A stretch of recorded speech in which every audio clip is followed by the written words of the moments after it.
My name is Martha Nitzberg, and I'm the Interpreter 1, or lead interpreter at Natural Bridges. There's a lot of hazard for the wildlife. If people are throwing plastic down or the plastic is blowing around, we have a lot of wild birds that nest on our cliffs. We've got birds that utilize our beach and our lagoon and our ponds and our creeks. And so the plastic comes down and goes into those, and they can get sick. They can suffocate. It's really a big problem. So I'm hoping that somebody can come up with a solution for that kind of plastic. To make plastic takes oil, and to take oil, you're affecting the earth. And anytime you burn, you're affecting the carbon dioxide. And so there's great concern about that. Especially here, we have the tide pool life. You know, we're getting warming already in our tide pools, and we have 2 species that have moved up from Southern California already. So our ocean is changing by 1 degree Celsius here in the Monterey Bay already.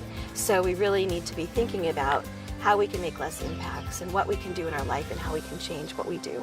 I'm Paige Tambini.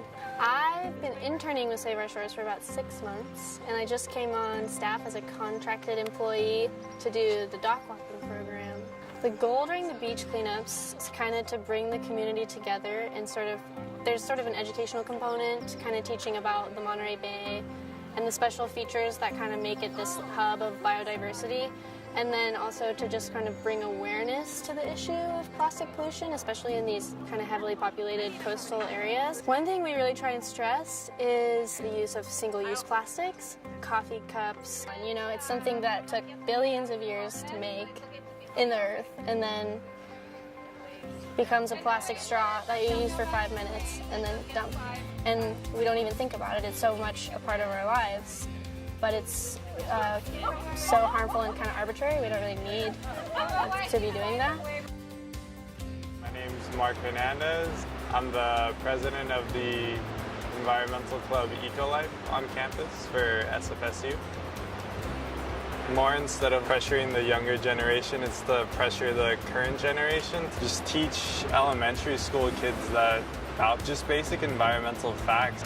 Even college kids today, they hesitate when they go to like the 3-bin system, and it's just what goes in which bin that would help out a lot, especially with trash all over San Francisco. Telling kids about like how plastic just stays there for hundreds of years, just like telling them the just basic facts about plastic, I think that would help out a lot. I'm Jim Holm. Most people call me Homer, and many people call me Captain Homer. What I've got here for you today is our initial prototype, what we call the PTF 100. It's the plastic to fuel conversion. This is our approach to providing practical solutions to plastic pollution. I've seen a slow but steady degrading of the ocean health. So myself and our crew decided that that was something we should look into and see if there was something we could do about it. And in 2013, that morphed into Clean Oceans International. It is designed to convert plastic waste, many types of plastic waste, most notably types 2, 4, 5, and 6, that are the low and high density polyethylenes, the polypropylene and polystyrene.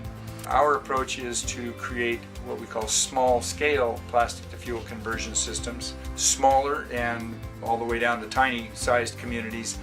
Currently there is no option for recycling your plastic other than gathering it all together in large quantities in larger communities, and then they ship it overseas. And there's also the cost and the carbon footprint of shipping it overseas to make it into something else. What we're doing is thermally breaking it down and back and reconfiguring it as a liquid.